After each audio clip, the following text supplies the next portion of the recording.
assuming I need to stand by that mic to do my bit.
And a very warm welcome to the University of Gloucestershire and this election debate.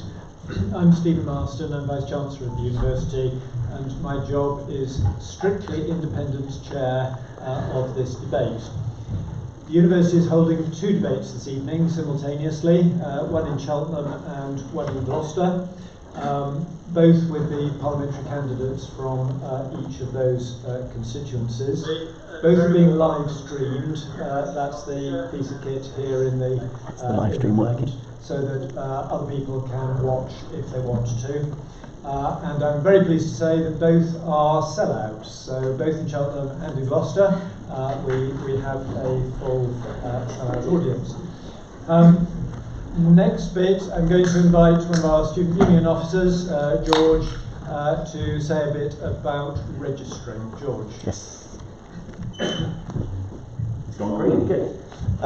Good evening, students, staff, members of the community, and to our MP candidates. Thank you for coming. My name is George Berry. I'm the Student Sports Officer of the Students' Union. Before we begin this evening's discussion, I wanted to take this opportunity to stress the importance of the youth vote in this general election. It was only 50 years ago that the age limit on voting was reduced to 18, which meant that undergraduates were finally allowed their chance to have their say on local and national politics. Having young people voting is so important, and it can help shape the future we will grow up in, work in and raise our families in. In the 2016 EU referendum, over 70% of young people voted or would vote to remain. However, only 64% of registered 18 to 24 voters actually voted. If there was a greater turnout, we could be having a very different conversation this evening. Whether this is your first time voting or if you have voted on Whether this is your first time voting or you have voted on multiple times previously, please use this evening to listen to the candidates and make an informed decision on who you think best represents you, the people. And just a reminder that the deadline to register to the vote is midnight this evening, so do make sure you do that. Our voice as young voters can be powerful so long as we use it. Thank you, and back to the panel. Right. Thank you, George. In a few minutes, our audience of students of the university, staff and members of the public will be putting their questions to the candidates. But first of all, our journalism students, Amy Owen and Phoebe Sargasson-Jones, have been hearing from the candidates about the subjects that matter most to them. So my main campaigning points are about three issues. The first one is the democratic one of fulfilling the pledge made by politicians before the referendum. So we have to leave the European Union, but to do that in a way that's sensible for citizens, jobs, defence and research. The second thing is all about Gloucester. While I've been MP, we've had 10 good years of regeneration, both physical and human. The city is in a much different place, and we need to keep that momentum going. And the third one is really about this. I'm the only candidate in Gloucester who's ever been an elected politician. 12,000 people a year contact me for help. For help on everything from rape, suicide, benefits housing. It takes a long time to build up the sort of experience necessary to be able to help people effectively, and I want to be able to keep that service going for the residents of Gloucester. The Green Party manifesto has 5 key assumptions. First, the Green New Deal to help tackle the climate emergency and to deliver social justice by investing in energy, in housing, in transport, in industry, in food, farming, in forestry, and in incomes. Second, a people's vote to decide the way forward on Brexit. And we will be campaigning to remain in the EU. Third, a democratic renewal to better combat the climate emergency. Fourth, to have an economy that has quality of life and well-being at its heart. And finally, a revolution in tax and spend to spread wealth fairly and to support and fund the Green New Deal. So I'm asking people in Gloucester to vote for me, Fran Boyd, on the 12th of December for hope and for real change. We know the economy isn't working for most people. 1 in 8 workers are struggling to afford 3 meals a day. Inequality is spiralling, food values are spiralling, as are low-paid jobs. We've got a climate crisis, a housing crisis, and an inequality crisis. Now Labour wants to face these challenges head-on. We'd renegotiate Brexit and put it back to the people for the final say. We'd create hundreds of thousands of jobs in order to transform our economy into zero carbon one. We would invest in our schools, reversing the school cuts, and properly fund our NHS, reversing the cuts that the Conservatives have done and ending privatisation. We also want to scrap tuition fees, end zero-hour contracts, increase the minimum wage, and tackle the mental health crisis by ensuring a counsellor in every school.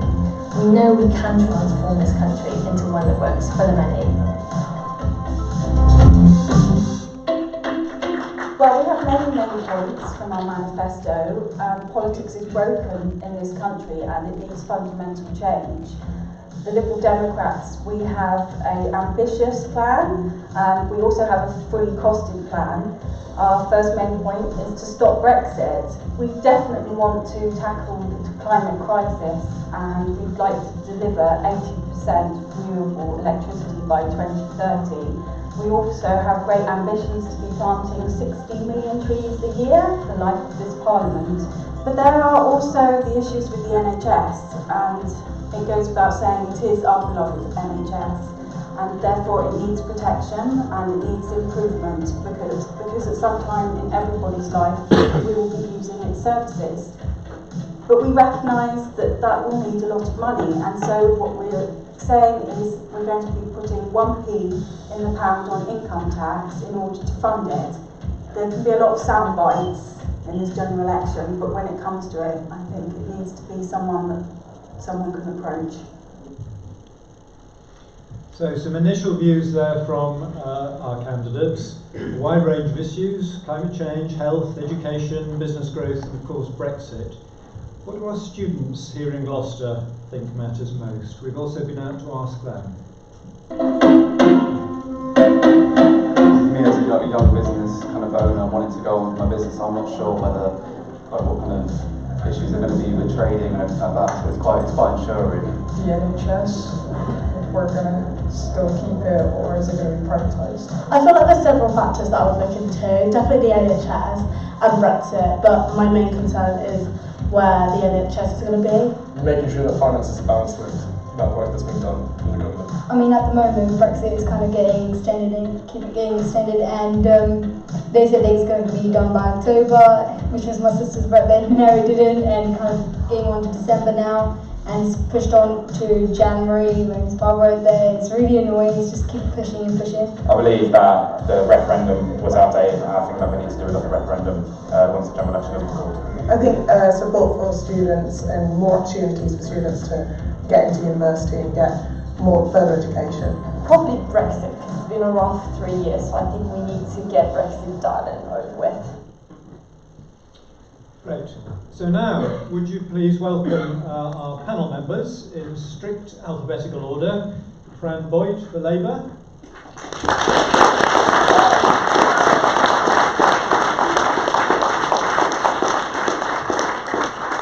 Mike Byfield for the Green Party. Richard Graham for the Conservatives.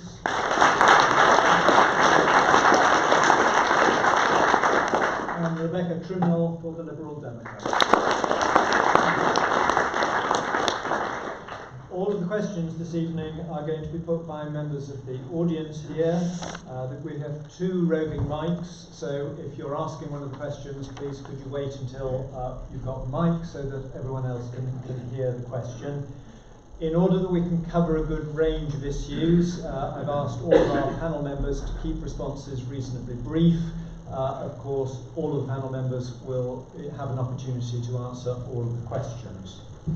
So, without further ado, let's go on to the questions that people wanted to ask. And the first one is being asked by Steve Parker. If Steve is in the audience. Steve, would you like to ask your question? Thank you. We're at a pivotal moment in time. Evidently, the nation is more divided now than at any time since the English Civil War.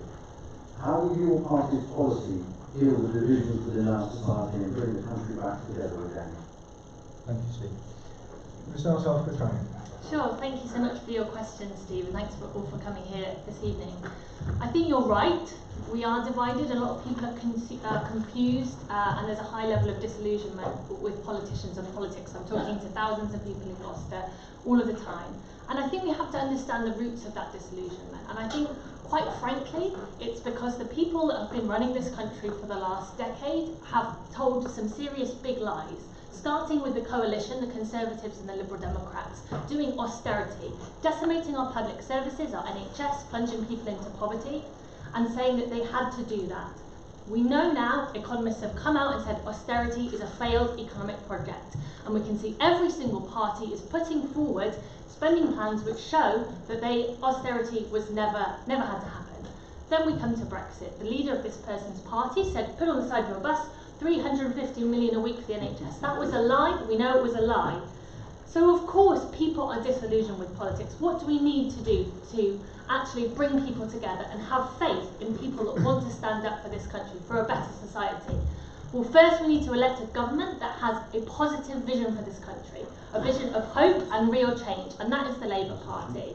And that has a credible plan for how to get there, for tackling climate change, reducing inequality, definitely getting rid of the food banks and the homelessness we see every day in our city. And I know that we can do that. And alongside that, we need different leadership. And I know I will be a very different MP to this person has been over the last 10 years. I understand that people are absolutely frustrated and they need to be heard. And that is the only way we'll move forward. I will work so hard for this city I was born in. And I believe with a positive plan for real change, we can heal those divisions and move forward. I'll just say one final thing that I really think we need to tackle in the coming, decades of this country, and that's our history. How we have continued to actually have a society which oppresses working class people and working people, and like we've seen, has told them lies again and then again and again. And we need to work to tell truth and honesty about our past, both in terms of our domestic history and also our international history. I'm really proud of what Labour's put forward today, and I'm happy to talk about that later. Thanks for your question.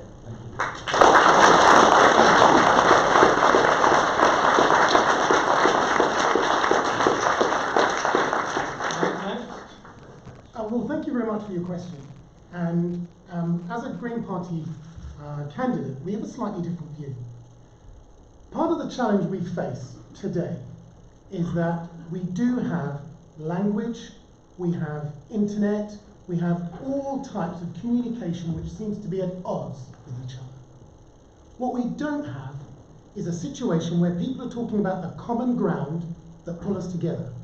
In any discussion you have, whether you're in a pub, whether you're with your friends, if we're talking about Brexit, immediately you can feel the energy rise and you can feel the disagreements grow. That's supported not just by the language that people use in the community, but also by the political leaders who stand in front of you and try and win points. And our view is what we need to do is to start to think about where we have common ground. But let's take a step back and think about how did we get to where we are today? We had a vote. We had a vote to try and identify whether people wanted to leave or whether they wanted to stay. And in that vote, or the result of that vote, people decided they wanted to leave. But I would contest that we had everyone who wanted to leave with a clear idea of what they wanted, but that wasn't necessarily a unified idea. What we didn't have at the time was a plan. We had nothing that people could go to and say, this is the process that we will have, this is a process that we will follow. That would give us some mechanism by which we could identify whether we were successful in the steps we were taking in order to leave. And then what we've had since then are successive attempts to try and gain enough majority to push through an agenda, whether you're talking with Theresa May, who then went for another re-election, or whether you're talking with Boris Johnson, who, whether you want to say bullied, or tried to force through his agenda and then had to remove 20 or 20 plus individuals within his cabinet. We haven't been able to take a step because the party of the day hasn't had the majority in order to do so. What I feel we need is that we need to have a clear plan, and there is a plan on the table. We're not saying whether it's the right plan, but I think what people need to see is the detail of that plan, and then given the opportunity to decide on whether that's appropriate for us. And then once that decision has been made, we can then move forward. Where we are today is that we could have this election, and it could come out a number of ways. It might get the majority required, but it would still need to ensure that everyone in his party is going to vote in the same way. We could end up in a situation where it is still where we still have no decisive majority in order to move forward, or be in a position where we don't move forward, we actually decide to stay.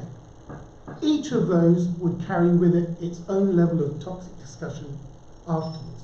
But we need a plan, and we need everyone to be in a position where they can vote on that plan. And I think the other thing we actually need is to move away from confrontational rhetoric and start to have discussions where we look at the common ground so that we can actually find ways where each party or people on either side of the debate can start to come together. That's our view.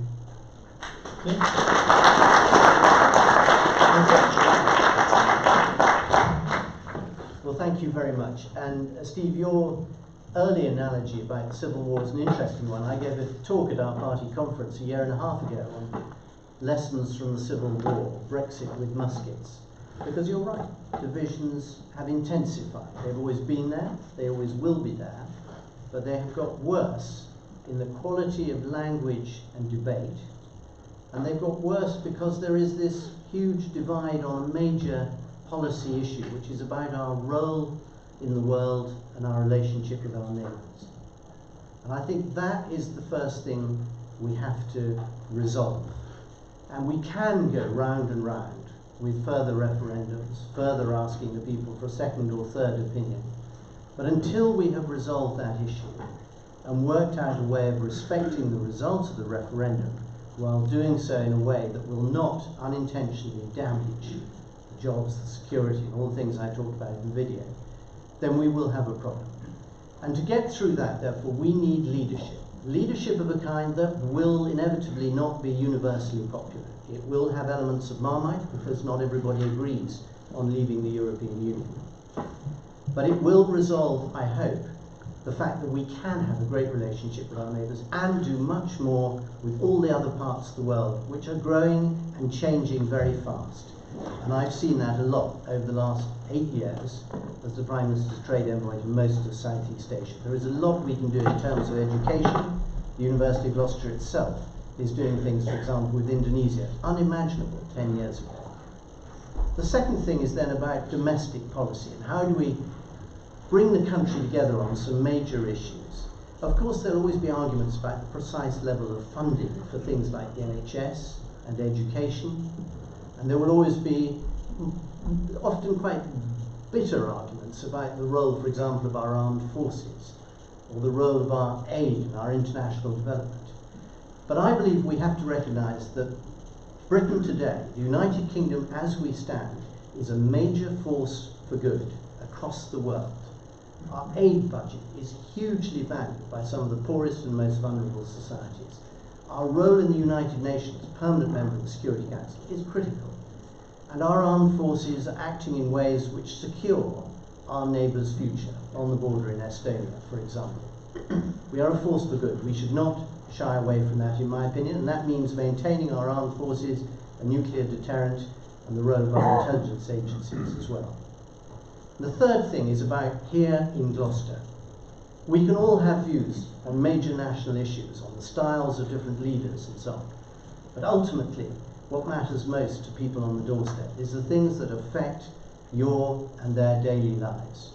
We've got a school with 44 different nationalities. We are very diverse.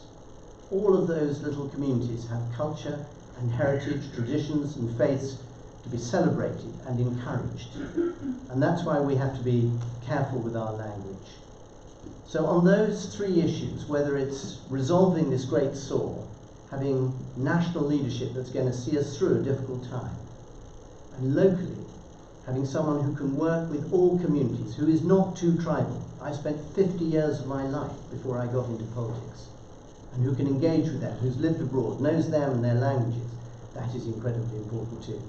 And so I believe when it comes to the election here in Gloucester, those are the decisions you've got to make, but you're also making a decision on your representative, the person who will be there when you're in trouble. Thank you.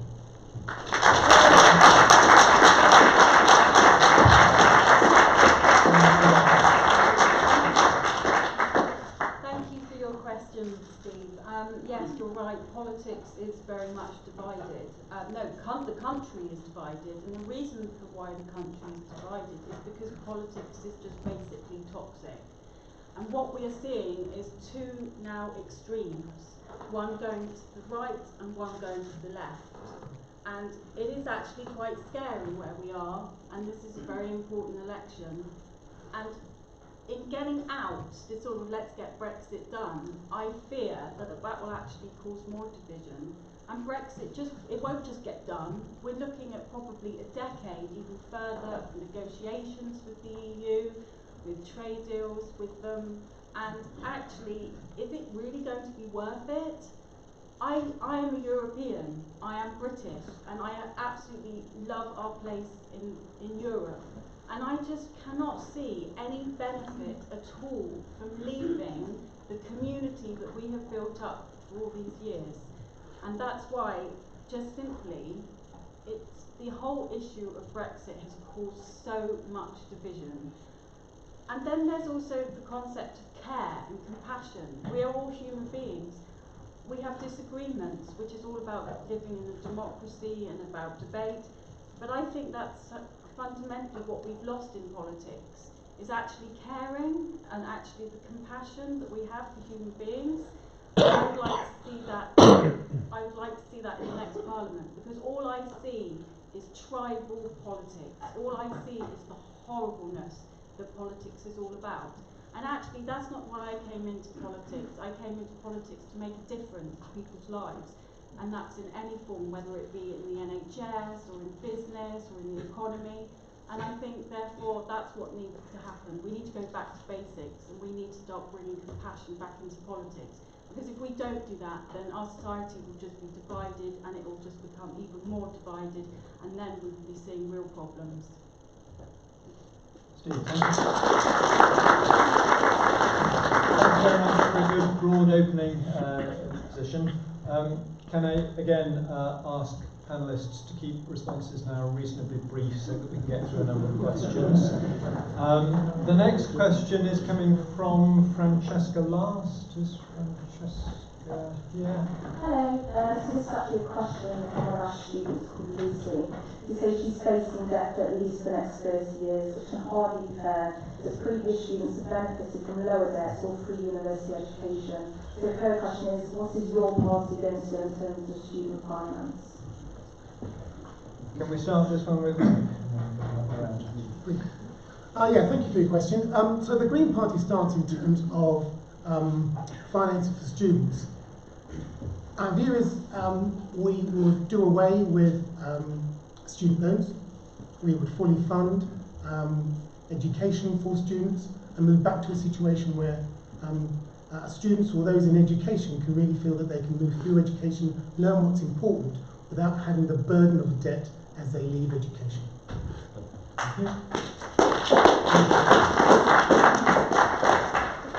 So tuition fees, always controversial. Two of the parties on this table have promised no tuition fees at different stages. My own view, for what it's worth, is that the crucial question for anyone who promises free tuition fees is this. When you knock on the door of a family whose children have not been to university and are not going to university and perhaps are doing apprenticeship instead, how do you explain to them why they should be paying through their taxes for the education at university of the child next door? It's an absolutely crucial question, because those who go to university, as I suspect everybody on this table has, will benefit in terms of the size of salary that they will later on get. The chances are the apprentice who is earning while they're learning but not benefiting from taxpayer tuition fee free at hand will go on to quite a good job later on in the future. But the advantage is with the university student, and the idea that our universities can thrive and flourish without the fees coming in at the levels they are at the moment, I believe is completely wrong. So the taxpayer bill from offering, quote, free, unquote, tuition fees simply means that taxpayers will be paying for this through their tax bills one way or the other. Now, Rebecca. Yeah, I was dreading this question. The Liberal Democrats' position on student tuition fees. I think it's probably a term which Nick Clegg has nightmares at night about, actually. I went to Plymouth University. I loved university, and I hope you do too. I was very lucky. There wasn't student tuition fees then, and I had a maintenance grant and everything like that. Still came out with debt. And I've still got my student loan, because I've still got the old-fashioned student loan system, which, and because I've never reached the threshold of earning, it means that I keep deferring it every year.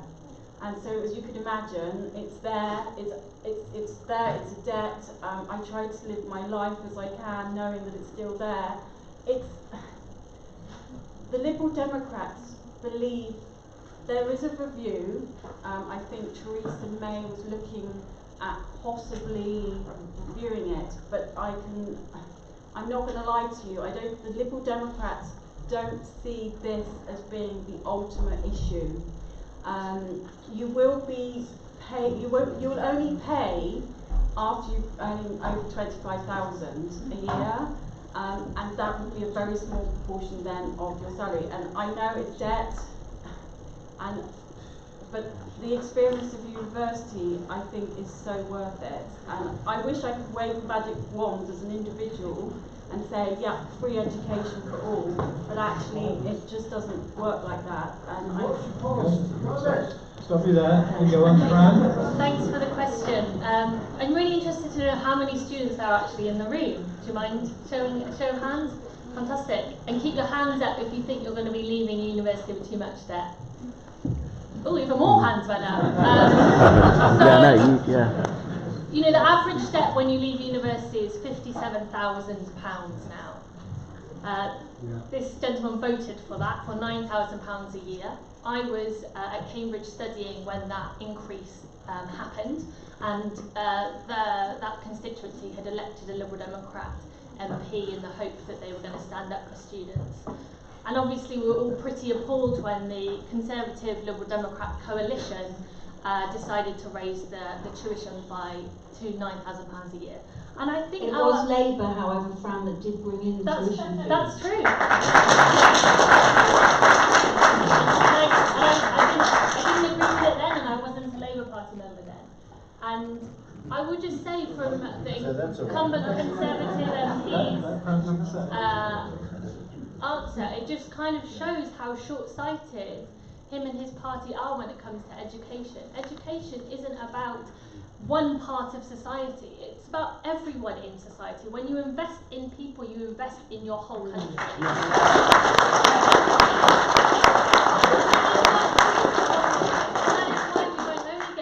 Tuition fees and give grants, but we will also give 6 years of free education for any single adult in the country, no matter what qualifications you have had. So at any point, for free, you can go back into education, because education is for everyone in the country. Everything is for free under this manifesto. And the next question, Alex Burnett, to ask your question. Again, this has come from one of our students in Gloucester. There has been a question marks over the accuracy of some of the claims made by some of our political parties. How important are facts in politics these days? May I just check at the back, are you hearing that all right? Because there's funny sort of feedback going on. You heard the question, okay. Great. Okay. Richard, do you want to start off this time? So facts, of course, facts are absolutely critical. And we can all find some facts that every party and every leader has used, which either turned out to be let me answer, you waving your hands. You got no conscience of that guy. But what I'm saying, you got no conscience for the suffering that your party and your party has caused from this country. You got no conscience. I take that to be the authentic voice of the democratic, mild languaged, a gentler, kinder type of politics from Labour voters. Richard, to the question. To the question. You have no conscience. Facts are incredibly important, but facts don't always turn out to be as predicted. So when, for example, the coalition government introduced its economic programme in 2010, we were told by the then Shadow Chancellor, Ed Balls, that we would create 3 million unemployed. In fact, we created 3 million new jobs. And so to people who say, as they sometimes do, that leaving the European Union is inevitably and factually going to end in a disaster, are making predictions and guesstimates about the future which are virtually impossible to make. And when they criticise the current Prime Minister for his claim on the bus about the NHS, well, let us wait and see in due course, because none of us know exactly how much we are going to save when we leave the European Union, and whether that money will be invested back in the NHS. Already, my party has put over 20 billion in, above the original estimates, and we'll be putting a further 15 billion in pledged in this manifesto. So I suspect, I mean, correct me if I'm wrong, but I suspect the question was probably angled a little bit towards that particular fact, quote unquote, used by Boris Johnson. But yes, facts are incredibly important, and it's important that you've got MPs who use language and facts in a way that is reasonable and, as far as possible, objective. That's what I've always done, and that's what I'll go on doing.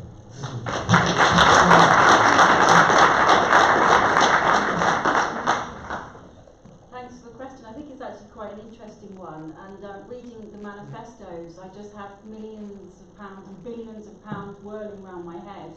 I think facts are important, and it's really hard to say, actually, with this current crisis we're in, whether we're leaving or not the EU, and how much we're going to save and how much we're going to lose. And it's really difficult, I think, to actually get the accurate facts. And so therefore, it's not so much facts, but also I think it's really important with sound bites. I think we have to be really careful. And I think I said that actually in my introduction on television, that we have to be really careful with it, because, and they, you know, they're always rounded up as well to the nearest million, billion, or whatever. But I think it is important to get things right, and actually, I know the Liberal Democrats have been got at with our bar charts, but when it actually comes to facts, monetary facts, we are actually quite spot on. And I am actually really proud of our manifesto, because it has been fully costed, and yet I'm not quite sure about the Labour one. They are. What was that? Thank you. Rand's opportunity. Thank you. Great to hear you mention the bar charts, Rebecca. And I will just say that there's a leaflet that's been delivered that says your next MP will be Liberal Democrat or Conservative. I don't think that's a fact, actually. On our Labour manifesto, we've got a fully costed, you can read it, I can give you the copy if you'd like to take it home to read. You know, I think we live in very difficult times in terms of the explosion of media and fake news. But one thing's for sure is that our current Prime Minister is a compulsive liar and has been fired from many jobs. There's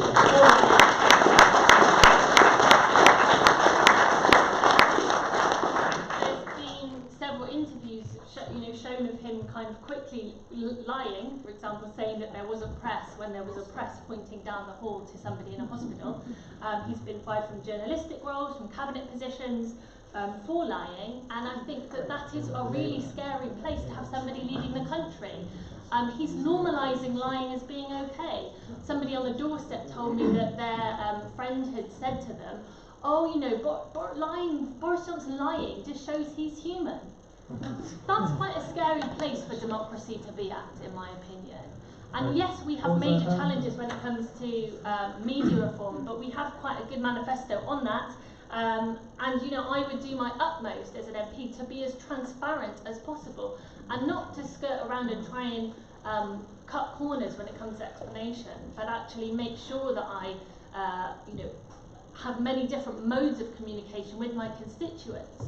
Because it's only by talking to each other and raising the level of debate, citizen by citizen, that we're going to be able to cut through fake news, liars, and be able to see who is a good leader and who is, quite frankly, in terms of the current Prime Minister, taking us in the very wrong direction as a country. Okay.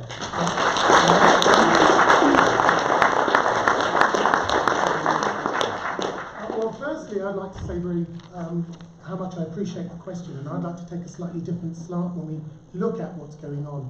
I think the three things I really want to cover are the idea of talking about truth or data. It's about the ability of being able to trust what somebody says. I think we also need to reflect on the type of language that people use and the way in which we quote information. So we've heard comments about fake news.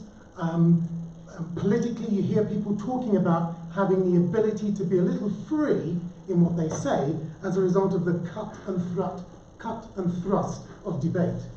And I think in terms of fairness, we need to ensure that MPs or people, politicians, are guided and restrained by the same rules as individuals who run private companies.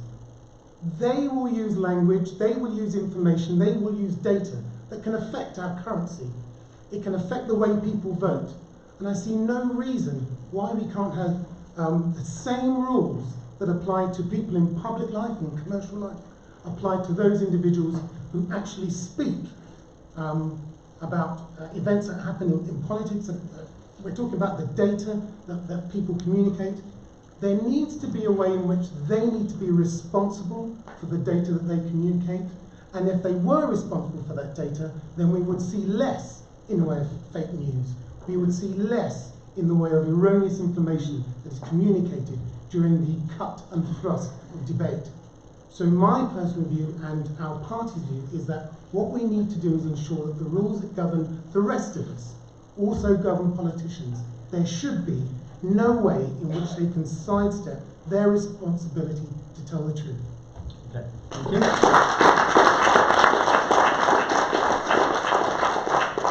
Moving on, and if responses can now be kept to a few sentences each, then we can get through more questions. Next one is Linda Farrell. Linda, would you like to ask your question? Hello, this is from a student who lives in Gloucester. There's been much talk about the lack of trust among the electorate for their politicians, particularly their party leaders. Do you trust your leader? Rebecca, can we start off with you? That's actually a really, really interesting question, because I actually never voted for Jo Swinson during our leadership contest. I actually voted for a Davy, but actually the more I'm seeing of her, the more I'm liking her, and the more genuine I'm actually seeing of her. And when I look at her and listen to her when she says it how it is, and then compare her to the other two leaders, then the answer is definitely yes. Okay, stop there. Oh dear. I've met Jeremy quite a few times, and I absolutely trust him. He's a very principled person, and I absolutely think he'd be a fantastic Prime Minister for this country. He doesn't try and cut corners. He's not a liar like Boris Johnson. And I have faith in him that he can take this country in a direction of hope and real change for the many, which is what we need, because a lot of people are struggling right now. Mike.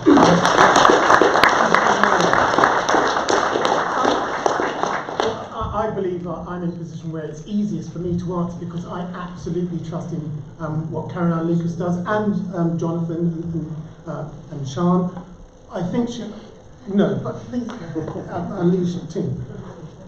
I think Caroline reflects all the best values associated with what the Green Party are doing. I think she's been fully consistent in terms of the messages she presents, and I think she carries herself in a way that means that people very much respect when she speaks and the values that she stands for. Great. Thank you.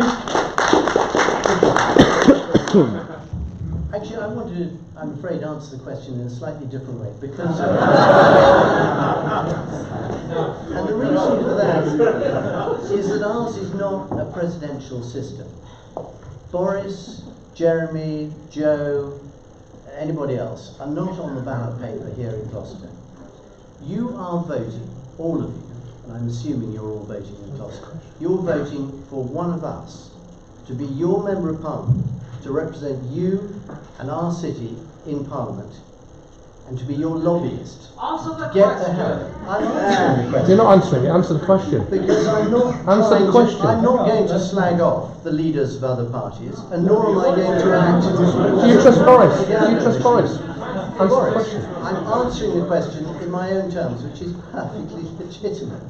You are looking for a local leader, and that is how cities and constituencies move forward. If you don't have the right local leadership, there will be problems. We will go back to where we were in 2010 with large parts of the city which have been unregenerated for over 20 years. We had far too many people out of work, youth unemployment at record highs. We had the second worst performing secondary school in the country, not just in the county. And that's what you will be voting on, is local. Dodger, just dodged it. Each panel member has the right to answer in their own terms. Let's go on to the next question. George Berry is asking the next question. Hi, so I've got a question from Billy Wassell from Cheltenham. He says, this isn't a Brexit election, it's a climate election. How is each candidate going to force the climate agenda into the forefront of voters' minds like it should be during this election campaign?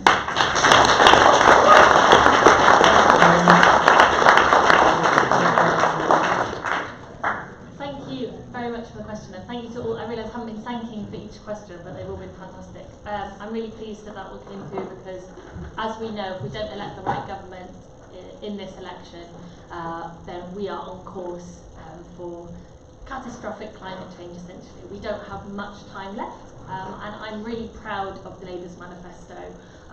We want to be zero carbon by 2030. We will create 1 million climate jobs.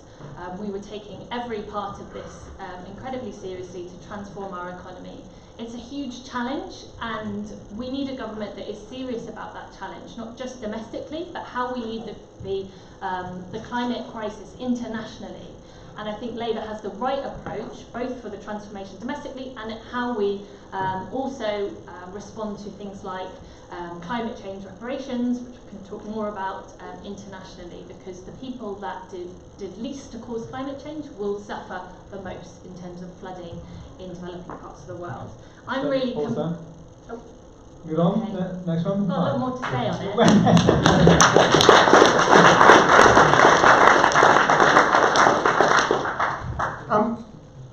The Green Party has always stood for climate, for welfare among people, for the environment. We've already set out our stall in terms of setting 2030 as an ambitious target to ensure that we do everything we can, as soon as we can, to try and address the biggest issue humanity has faced. We have a manifesto, and people have ridiculed us for the level of spend. However, we do need to recognise that we need to put in the infrastructure as soon as possible to help us better not just manage our emissions, but also to prepare to transition for what will be the impact of climate change that we're already starting to experience. So I know time is brief, so I will just say we have set out our stall, we have set 2030, we know it's ambitious, and we also know that we've got a manifesto which talks a lot about the spending we're going to do straight away. But unless we are prepared, as we create the jobs that are going to ensure that we move towards renewables, unless we change the travel and transport infrastructure, unless we incentivize people to do what's right and identify those incentives, those elements that might be disincentives, to try and change our behaviour and allow us to recognise the absolute catastrophe that awaits us if we don't change. Thank you. So climate change, we can all agree, it is a massive issue, and I'm really proud that this government has done a huge amount to move forward on the environment. We have reduced our greenhouse emissions, we have massively increased 4 times the amount of energy that we get from offshore wind, and we have at certain times here, we're well over 50% from non-carbon fuel energy supply. These are great steps forward, and there is masses more that we can do. We've met the climate change conference target of going for net zero carbon by 2050, and we're the first G20 country in the world to legislate for it. And that's what the independent climate change conference recommended was the appropriate target. 2030 is not remotely achievable in their view. So we have made great steps. And locally, we've got 2 important plans coming forward. First is for an eco-park, which will generate green energy from biomass, solar, and possibly also from onshore wind, right here in the heart of the city at the recycling centre in Hempstead, on the 365-acre park there. And secondly, for a new arboretum, which will be above the Westgate boating pond next to Riverside Sports Centre. These are both projects which have been agreed with the City Council, and we will be taking those forward over the next few years. There's much more we can do locally, whether it's on litter picking or water refill. Where's the ambition? There's masses of ambition, and that's why we are proud that we won the right to host next year's climate change conference at Glasgow. That will be a major stepping stone to getting all the G20 countries to agree net zero carbon by 2050. So we are doing masses, and there's more we can do, particularly in marine energy, harnessing the power of our tides and our waves, and we will do that. We've got electric charging points now coming in for every new building in Gloucester if the draft city plan goes through. Masses we can do. Okay. Rebecca.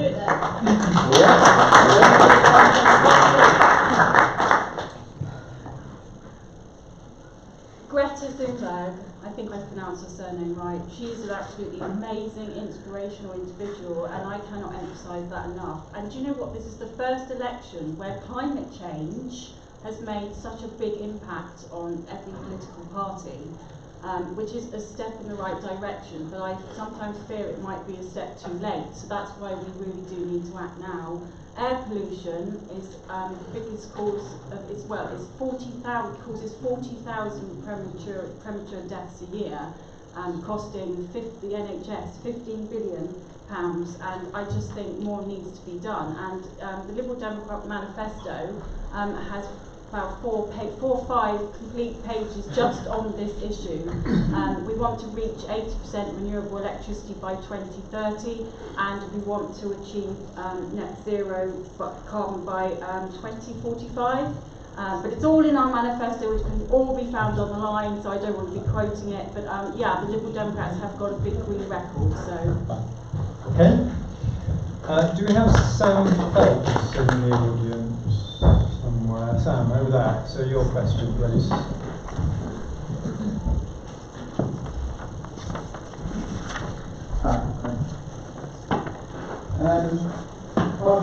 Politics are increasingly tied and not fit for purpose.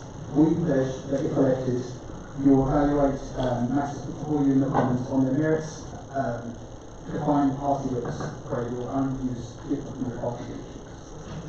Did everyone hear that? I have the question here. So, party politics are increasingly tired and not fit for purpose. Will you pledge that, if elected, you would evaluate matters you vote on in the Commons personally and vote on issues on the merits, defying party whips where your views differ from those of the party leadership? Is that correct, Sam? Yeah. Mike, your turn to go first. If elected, I'm a family man here in Gloucester. In terms of a whip, we don't really have a whip in the Green Party. I think what we tend to find is that most of the people in the Green Party have joined because they truly believe in the nature of climate change. The party has asked for people to do various things which I think most of us align ourselves with. We do genuinely believe in the issue in terms of how quickly we want to move towards net zero.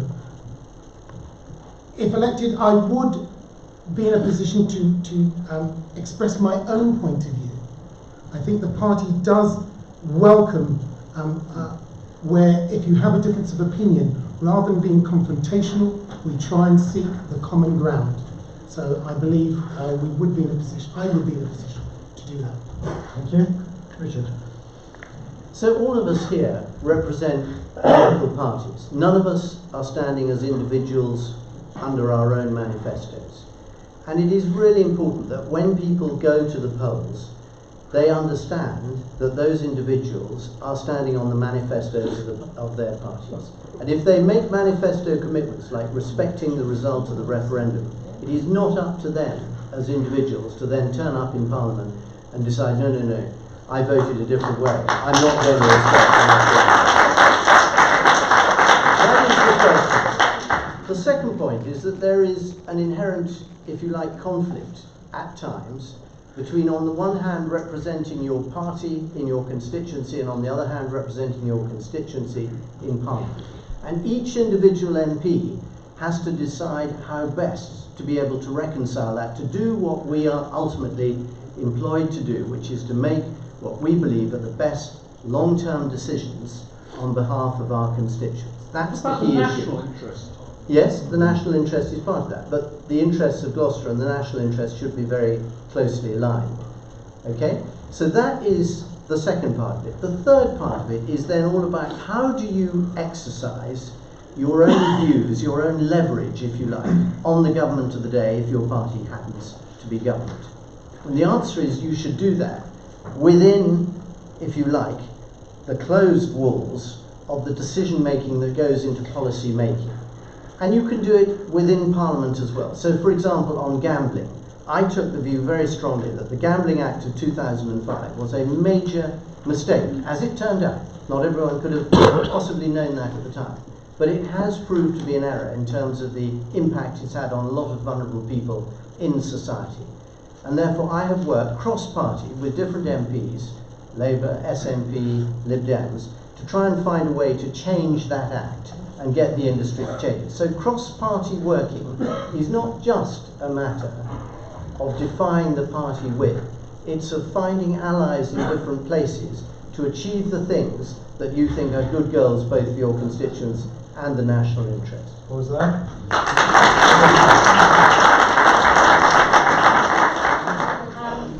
I do stand by the Liberal Democrat manifesto. Democrat candidate, but that's not to say if there was an issue which I absolutely personally believed in, that I wouldn't defy it. And I say that very sort of loosely. I'm passionate on animal welfare issues, for example, and something like the the badger cull, I was very much against and very impassioned by it. And something that I just wouldn't support would be like the badger cull, for example, because I think there's other things like vaccinations and some alternatives to that. So I think it kind of does depend on the particular issue. I would bear in mind Gloucester though, and what they would see it as, and what would be in their best interests as a constituency. So it would really depend. It would really depend. But that's not to say that I am a Liberal Democrat. We believe in an open and inclusive society. I'm a Liberal to the end, so that means a very open-minded way of looking at things, and therefore the party respects everybody's views, and that would even include their MPs. So. Thank you. Thank you. So I think all good MPs know there are three things you think about when you go into each vote. That is your party, what they're putting forward, yourself, your conscience, and what you believe, and everything that you know in your life experience to date, and your constituents. And I guess the constituents are, in a way, the biggest and most diverse, because you all sat in this room don't all have the same opinion. So going into each vote, I would obviously weigh up all of those things and do the best to kind of make sure that I made the right decision in terms of those three elements, and explain, more importantly, to constituents how and why I voted. But I think this question kind of gets to some bigger issues around our democracy. I am part of the Labour for Proportional Representation. I think that we are beyond, in a way, a two-party system, and we need to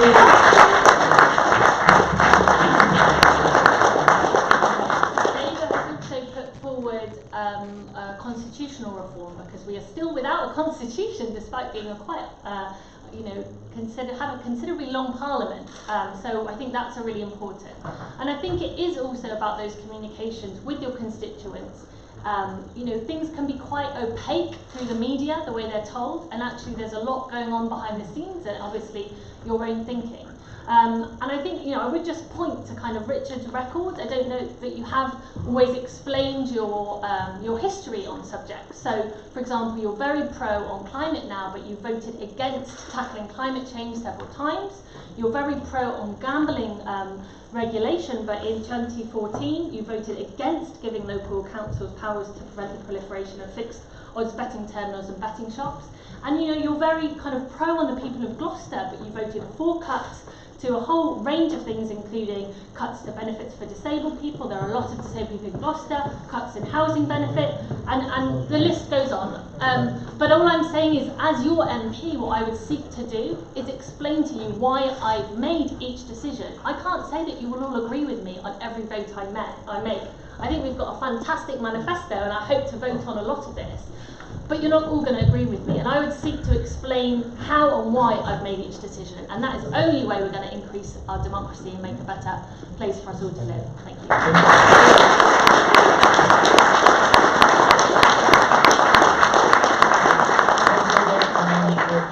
More questions. Can we go next? George had a question. Vice Chancellor, we've been in this room for an hour. We've not had a single discussion of any issues about the city of Gloucester.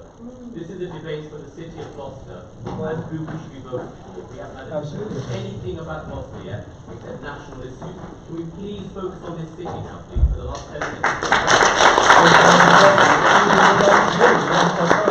What we have been trying to do is enable all of you in the audience. We're not asking the audience what we think, we're just sticking to questions that you've pre-selected. That's right, yes, we are. We have some interactivity. There is a question which is about Gloucester and Gloucestershire.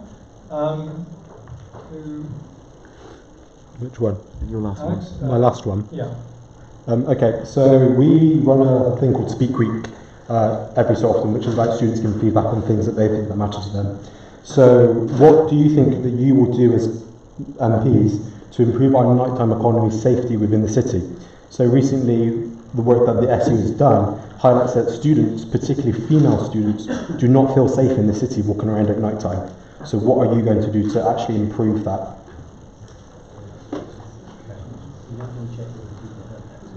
Yes. Did people hear that at the back? Did you hear the question? Okay. Yeah. Next turn is Richard. Mike, you were first. Yes, So the questions about the nighttime economy, safety of students, particularly females, it is incredibly important, and there are two battles effectively to be won. The first one is what actually happens, and the second is one of perception. I think on the first one, we have made huge steps forward.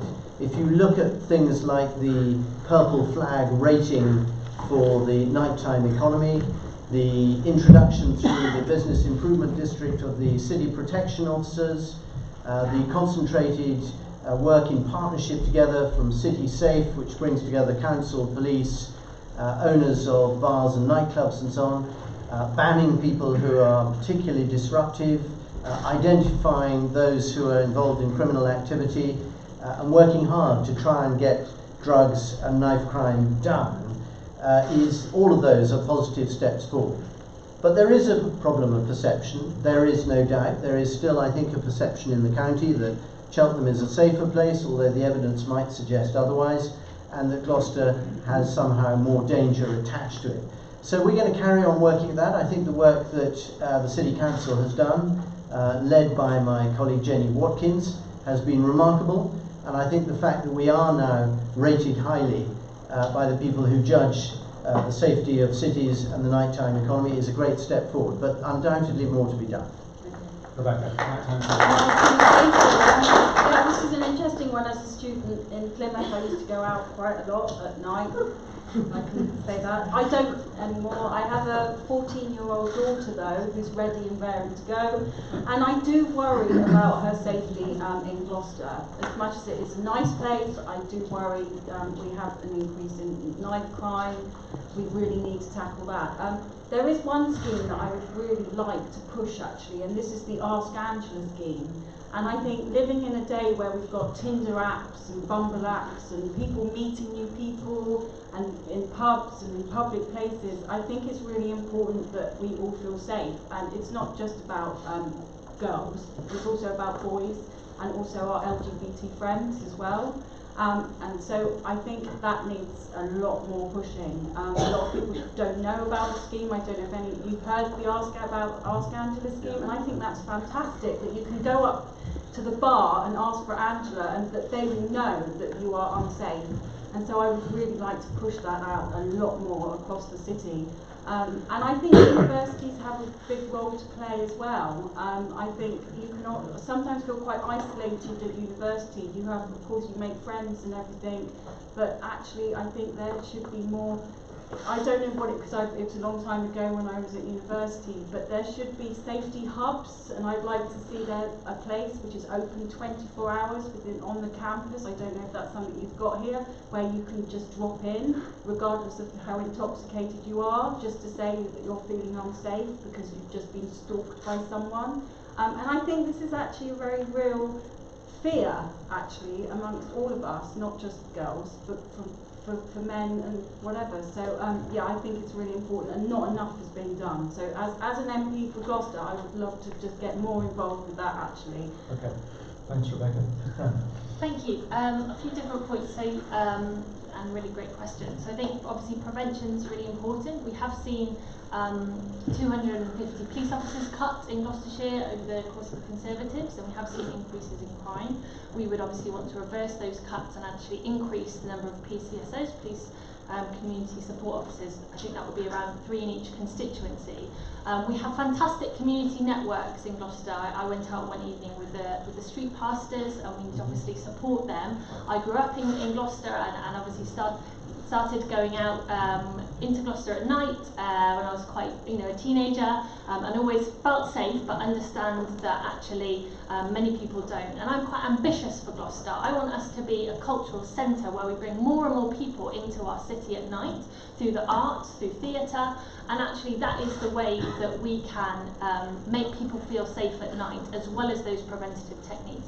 We spoke, had a meeting and talked about the fact that University of Gloucestershire students prefer to go out in Cheltenham and not Gloucester, and ways that we can actually combat that. And as the MP, I would work really hard to bring, nightlife leaders, arts leaders, university leaders together to actually, collectively have a strategy, because I know Gloucester can promote itself much better to the students here to say this is a fantastic place to go and have a night out, and it's a real shame that more students aren't coming out in Gloucester.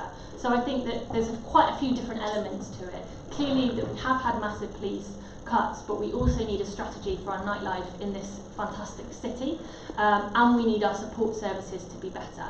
Obviously there's Gloucestershire rape and abuse services, they've been massively cut, and there are other third sector services that we need to properly fund. And I agree with Rebecca that the Ask Angela initiative is great, and there's many more of those. But it is about a strategy that's long term for the city, so we can make everyone feel safe at night, and that's really important.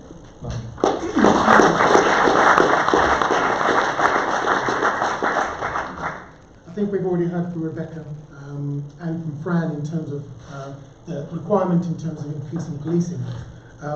I think there's also been talk about the need to get involved in redevelopment, and I think I will admit I've not done any work with respect to looking at these particular areas. I've done some work with individuals in Podsmead, but that's a very local thing. But I think what we can have is a system where we have more joined up thinking with these smaller groups, with the community groups, to ensure where they've identified where there are challenges in terms of areas, not just for students, but for any young people, or any individual within Gloucester. We then have a coordinated approach in terms of how we tackle that. Thank you.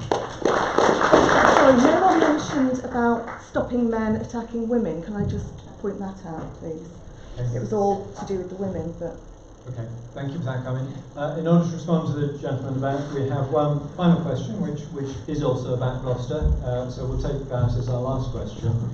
How will you ensure that Gloucester is a city with a thriving economy and place to live, not just for those who want to retire somewhere pleasant, but for families and young people? So we'll start off with Rebecca. Okay. Well, I've lived in Gloucester now for 8.5 years. It's quite a diverse city.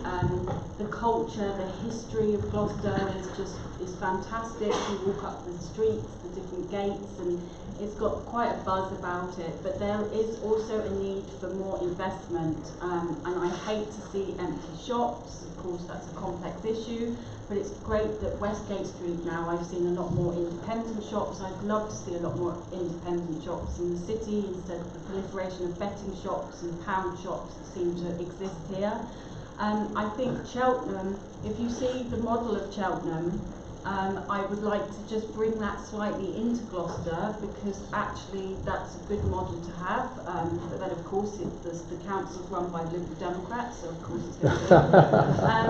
And I just think in terms of business, let's not undervalue our businesses. They're fantastic, and they are involved in a lot of community projects and activities as well.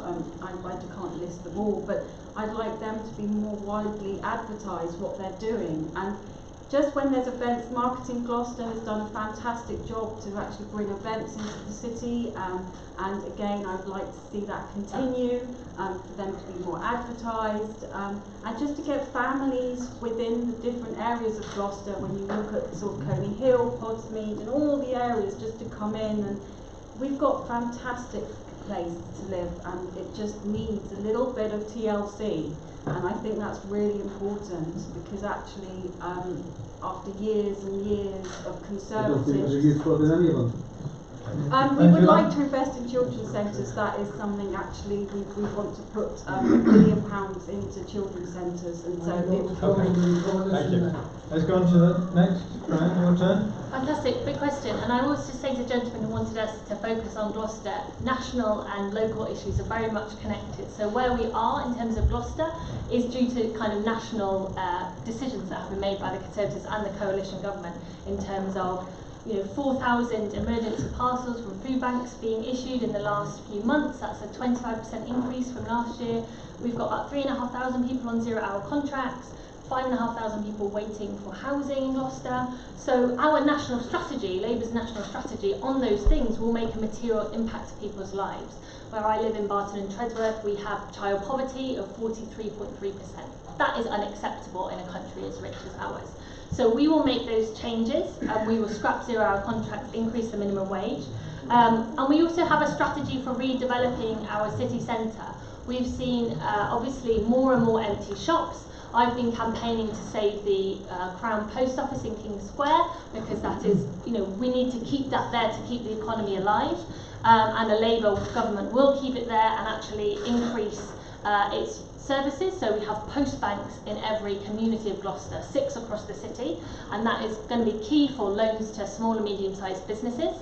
Obviously, we have this national strategy of 1 million climate jobs, and I will be a champion for bringing more skilled jobs and investment into our city, and ensuring that we see the benefits of those locally. In terms of education, as just got mentioned, the coalition government closed down Sure Start centres. We would reopen them. We would make sure that our schools don't see the cuts that are projected, which is 18.5 million in Gloucester schools alone. We would reverse those. We would bring things like EMA back, again something the coalition government got rid of, which is the education maintenance grant. It encourages students who are 16 to 19 to stay on in education. There are so many parts to our plan that will affect people's lives, but it isn't straightforward, how we kind of change from where we are now to where we want to be. But I think that we are the only party that has quite a clear transformational plan, and we know it will make a material. How will you afford that? So we will. We have a fully costed manifesto. And it is about taxation, it's about fair taxation. We've seen corporates and billionaires offshoring a significant amount of tax over the last decade. As I said at the beginning, we were sold a lie that austerity was necessary. We never needed to shut down Sure Start centres. We didn't need to cut EMA, which were making very positive evidence differences to people's lives. Now Labour is the party that is offering a positive and hopeful vision for this country. We can afford it. We are, it's actually in the middle of kind of European countries. And Right, the question is about Gloucester and what we may do to make this a thriving economy and place to live. Mark, your turn. Well, firstly, I know there's been some comment about Cheltenham, and I feel we really should build on the character that we have in Gloucester rather than looking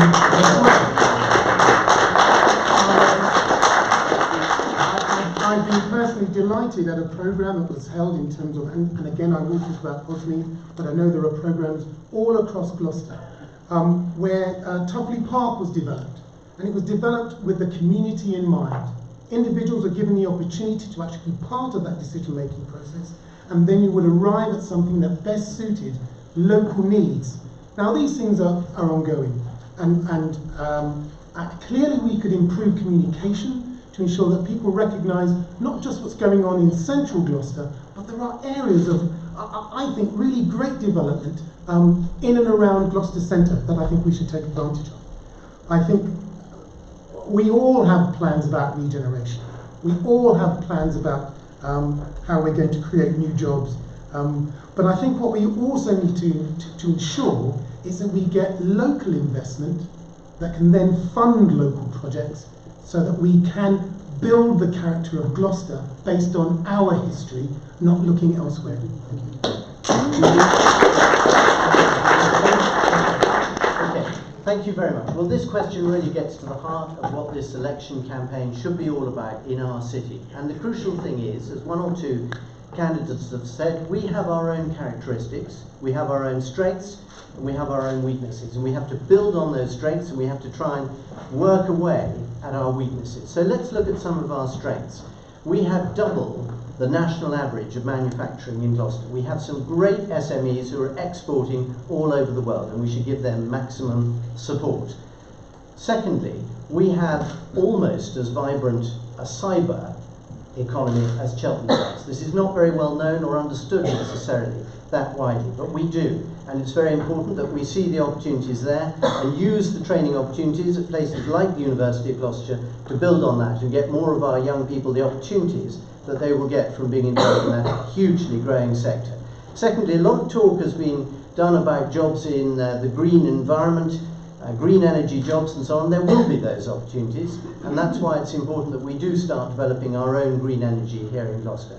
But we also have a thriving services sector, and in fact the numbers of jobs in retail, particularly in food and beverage, restaurants and so on, have increased sharply over the last decade, partly due to the success of the docks, so that actually we get a lot of visitors from Cheltenham coming here for their evening entertainment rather than us exporting all our leisure to Cheltenham, and that is important too.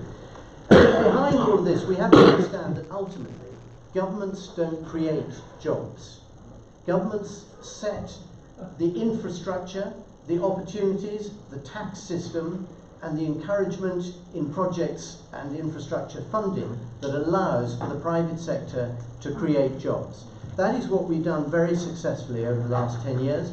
That's what we've got to continue doing. But the infrastructure around it, the improvements on the roundabouts, the numbers of new trains, the new bus stations and so on, that is important for getting people in and around the city. And lastly, if I might, Vice-Chancellor, let me just say this. We have heard a lot of criticisms this evening, a lot of language being used, including the word lying quite a lot of the time, which I think is wholly inappropriate. The way that this city will move forward is where we work together in partnerships and take things forward, where the county, city, and if need be the Quedgeley Town Council work together with their MP and with businesses to make a difference.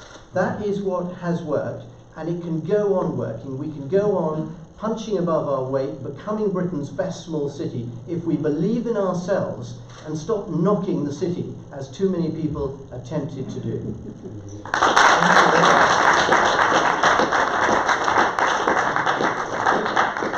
Quick reminder, if there is anybody in the audience, including any students who have not yet registered to vote, it is still not too late.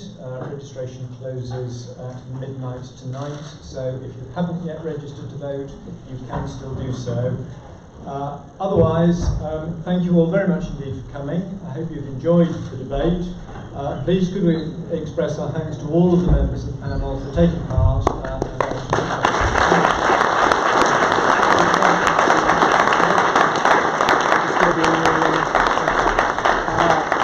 It will be somewhere. Alex, where's this going to be posted up? It's going to be on